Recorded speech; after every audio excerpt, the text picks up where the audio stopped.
and welcome to the show with me, Jillian Godsil, in a mini-series where I'm looking at female founders and how and why they raise money in Web3.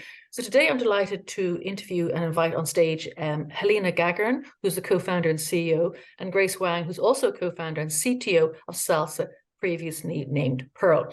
So ladies, thank you so much for coming on the show today. Yeah, of course. Thank you so much for having us.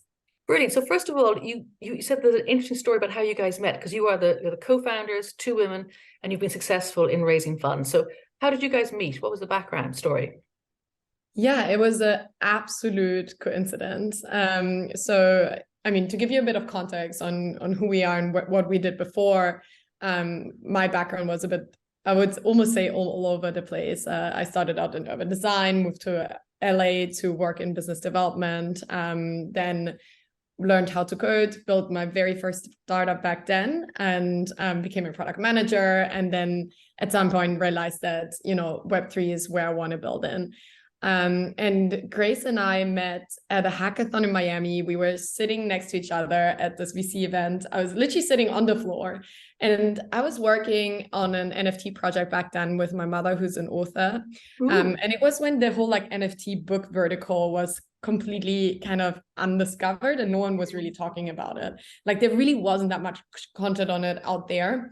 And I heard this girl, Grace, next to me, basically talk something book NFTs. And I was like, wait, what? Someone's talking about this. And we got chatting. Turns out that Grace was actually testing a different co-founder, and they were working on a book NFT project. And that was why she was talking about it.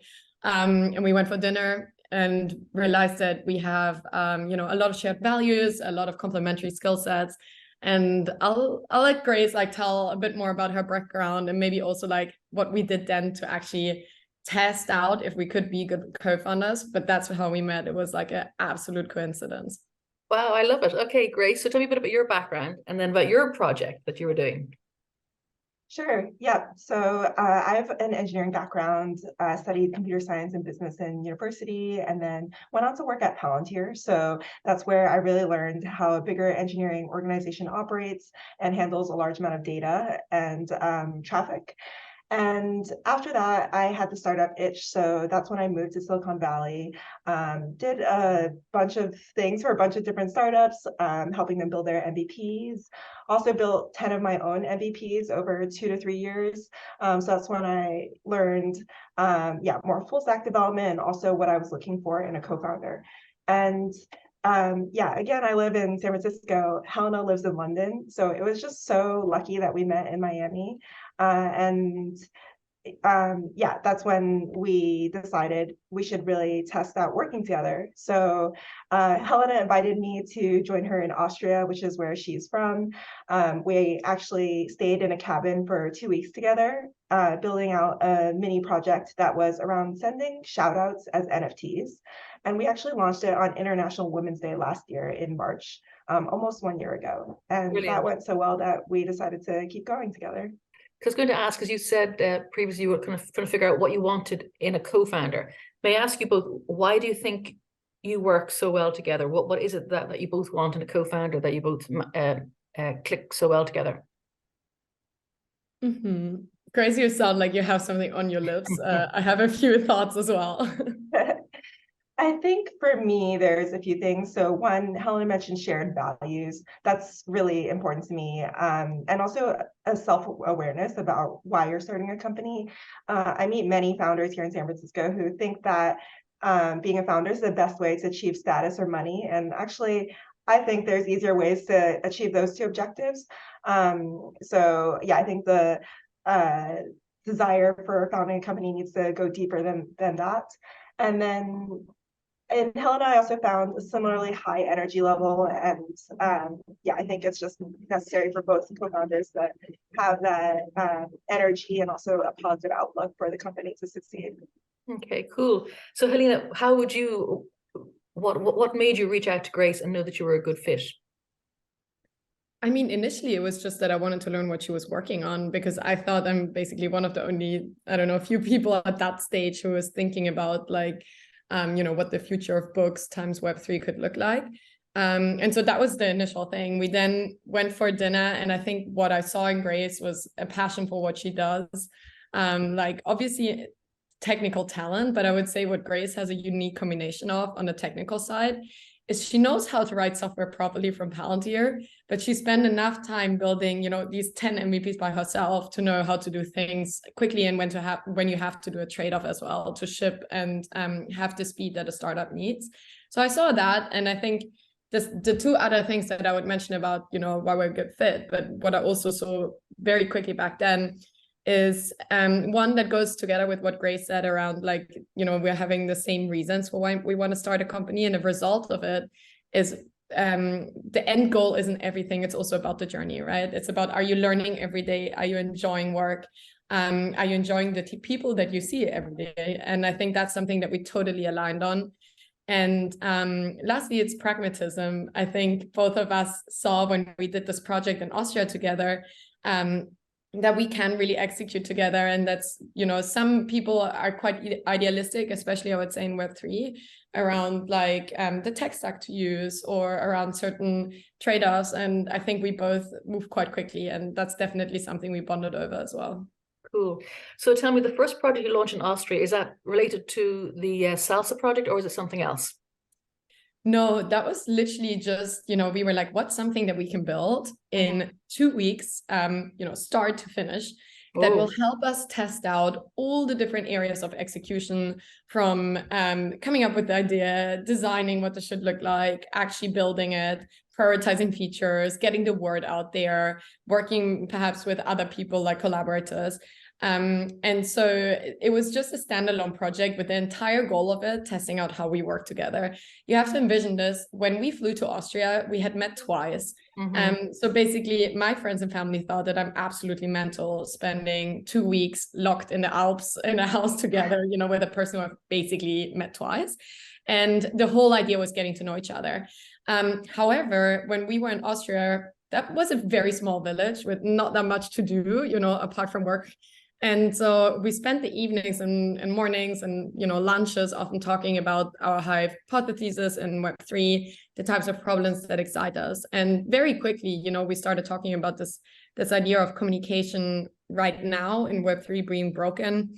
I think we both had different perspectives towards it.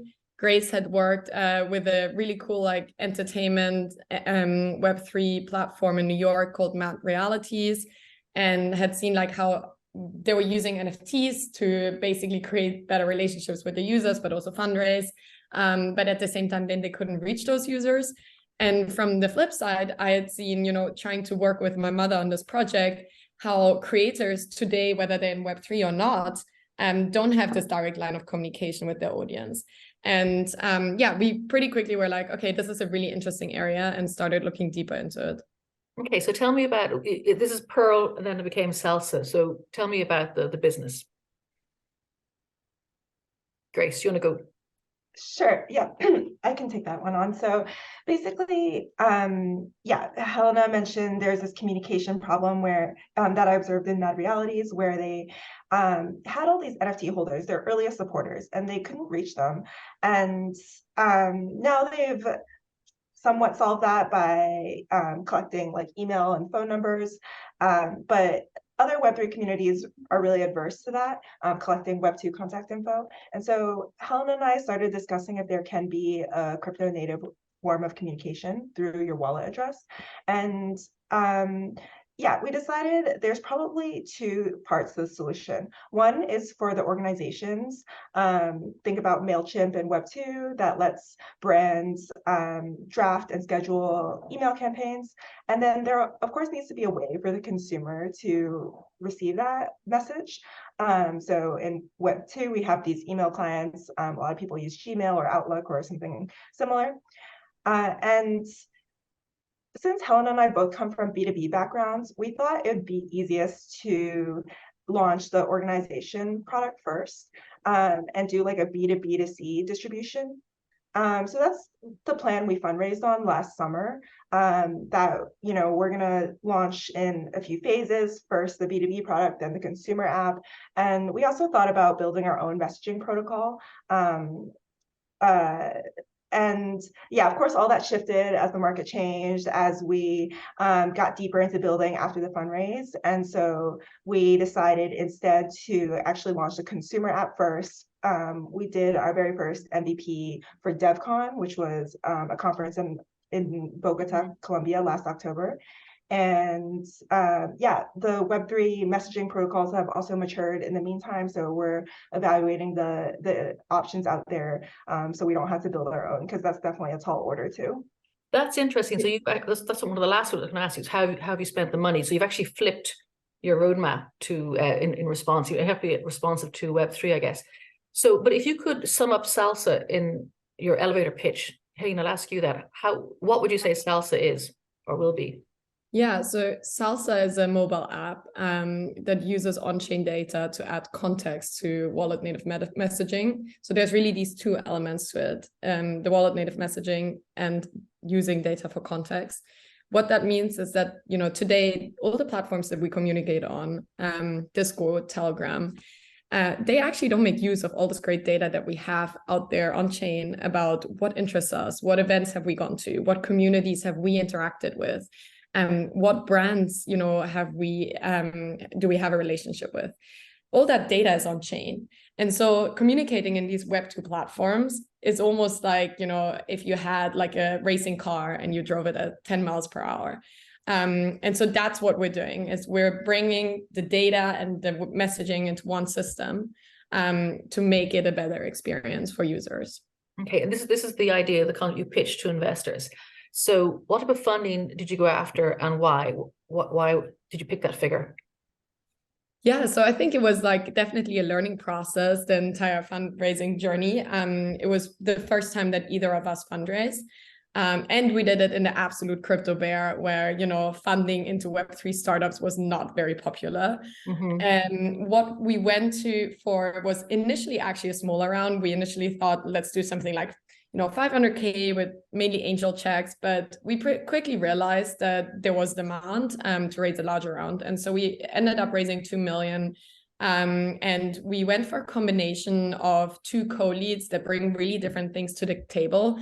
One of them is IDEO. They're a very, product design heavy company, the parent company. And then the VC arm, they only do Web3 investments, but they really still bring this product design thinking into their investment practice, which is awesome. And then our other co-lead is Inflection. They are much more technical. They are also a bit smaller, so they're really hands-on as a team as well. They've invested into a lot of projects that have come out of the, I would say, Ethereum hackathon ecosystem, and they've been really great on the more technical side.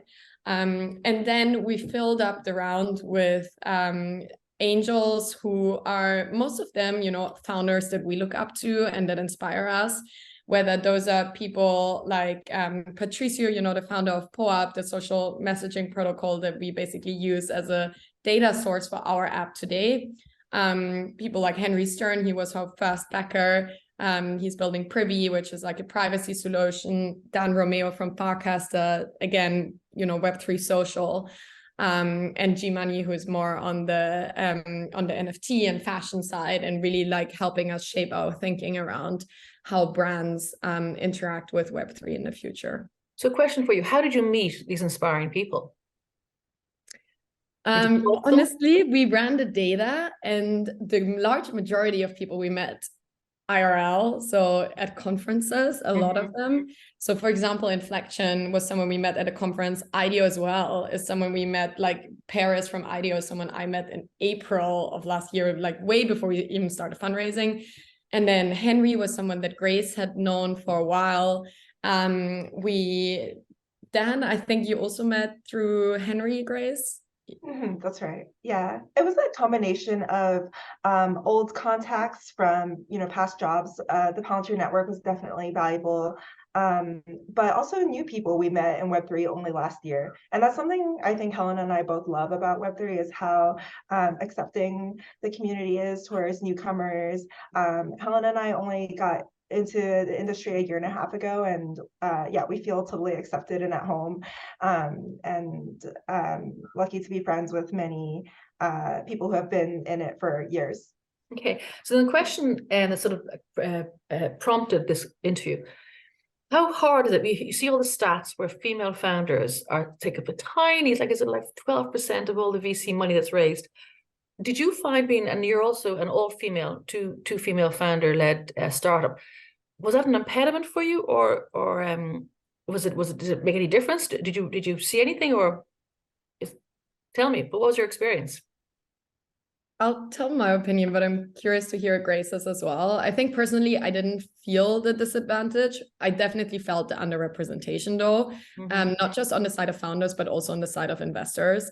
So on the founder side, we were at the Solana Hacker House, for example, before we started fundraising, and we were pitching there. And it was really like a stark contrast between the amount of, women in that room and men. And I think we had like cameras pointed at us the entire time, because it was like, oh my gosh, we found some women who are actually hacking.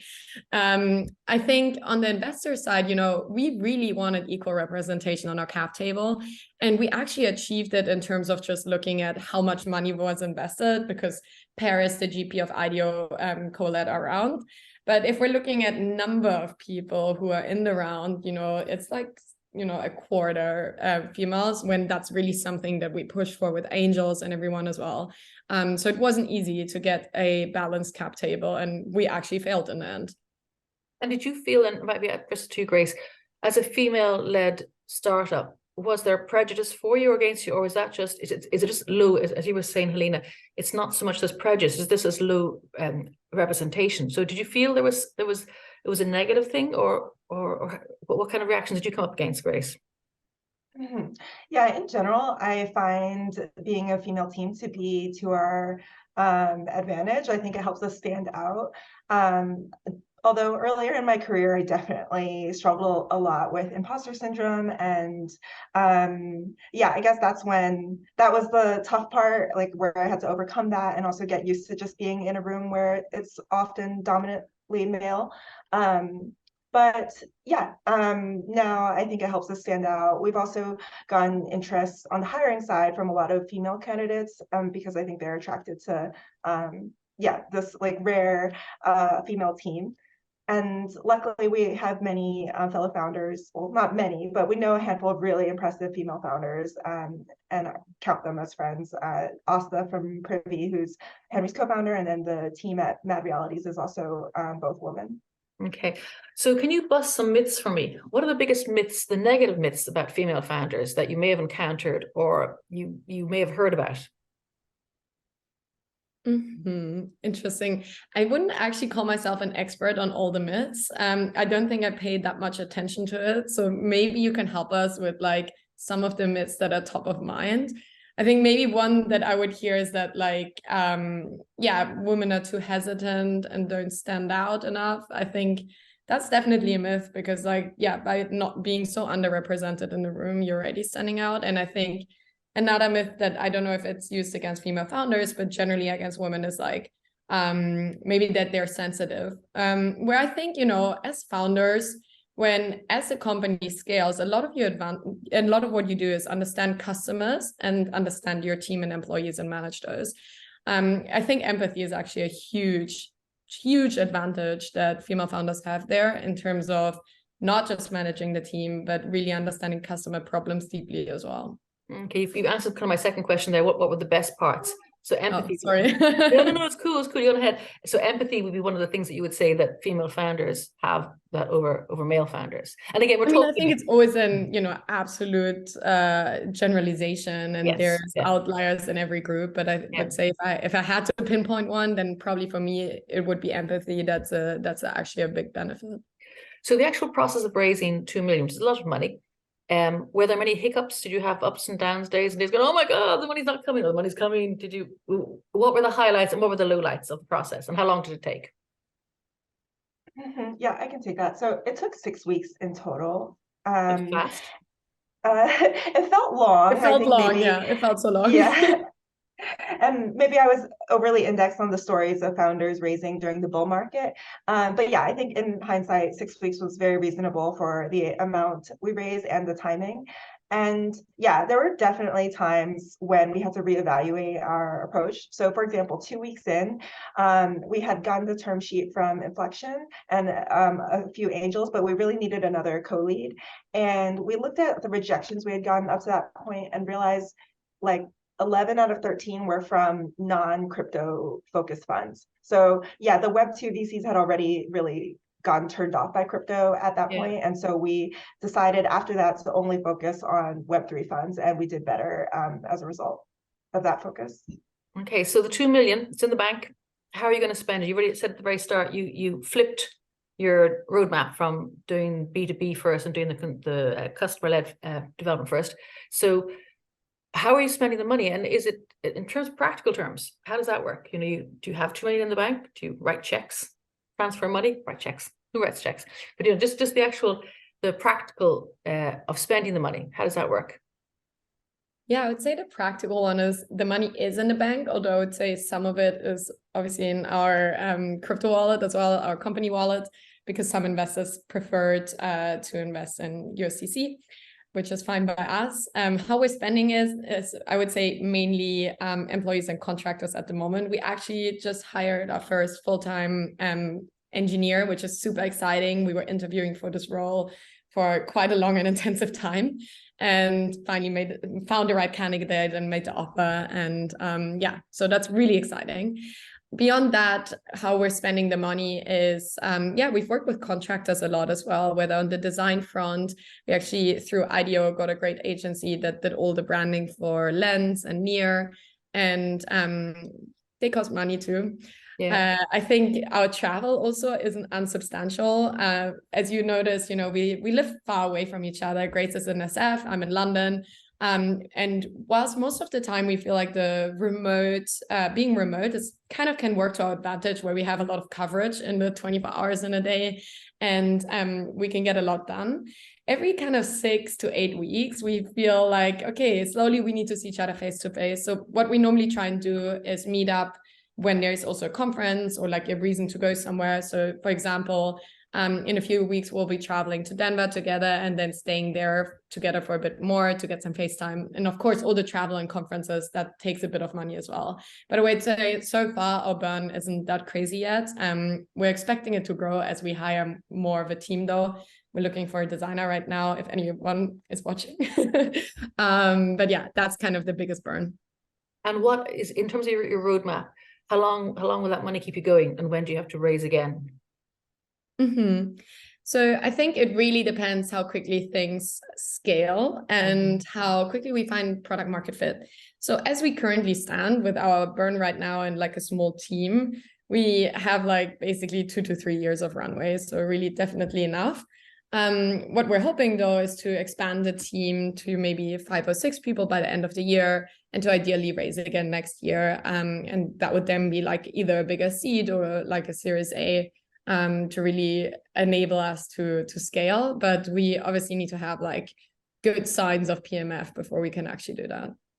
And if you had any advice, both of you, to other female founders, what would be your standout piece of advice? Grace, what would you say?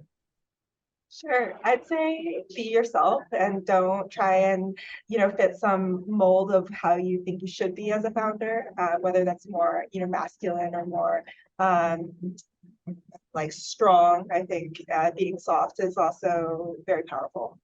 Okay. If that's who you are. Yeah, be authentic. That's cool. Helena, what would you say? Yeah, interesting. I think like don't be scared and just try as well. I think nothing has ever happened when you don't try, whether it's like a small goal or a big goal. Sometimes you just have to kind of open yourself up to the possibility of amazing things happening. I don't actually think, like last year, if you would have asked me in January last year, would I have thought that all of this happened within a year? I would have said definitely no. I was about to go on a sabbatical and work on like random Web3 projects to just learn more and get deeper into it. And month 1 of the sabbatical, I met Grace and all of these things happened. But that was because I was generally open to the idea of it. And I think this attitude of seeing the world as a glass half full versus half empty is something you asked me before, what I saw in Grace quickly that made me be like, yes, this is it. And it was that, you know, when she got on this plane without knowing me, I was like, wow, okay, together we can also build a company, because you always have to see the world as a world of opportunities. There's 1,000 reasons why it could go wrong. Wow. So you guys are not risk averse, which is the biggest, isn't it, myth about women being risk averse. I mean, you just jumped in and did it. Yeah. I would also say we're both quite assertive. Yeah, we've been talking about Myers-Briggs lately, also as we've been hiring, and Helena and I both are have that assertive letter as the last letter in the Myers-Briggs results. Cool. So finally, if people want to go and have a look at your work and your projects, where's the best place to find you? Yeah, so our website is at salsa.me, pretty easy to find. It'll be live in a few days, so hopefully by the time this comes out, it should be there. As you said at the beginning, we've just rebranded, so it's a really exciting time. We can't wait to release that to the world. And then we're on Twitter. I don't think we're both that big on LinkedIn, but technically we exist there if someone's using that. Brilliant. And Grace, for you as well, your Twitter, that's where you'd hang out mostly as well. Is it Salsa as well on Twitter? That's the name of the Twitter handle? We're salsa.me on Twitter, and you can find us at GraceW09 for me, or Helena Gagern. Brilliant. Well, thank you both very much for sharing your journey with me. Wish you every success, and I'm glad you have a few years of a runway. It'll take the pressure off you, at least pay the bills, do the travel, and design great products. Thank you indeed for your time today. Awesome. Thank you so much.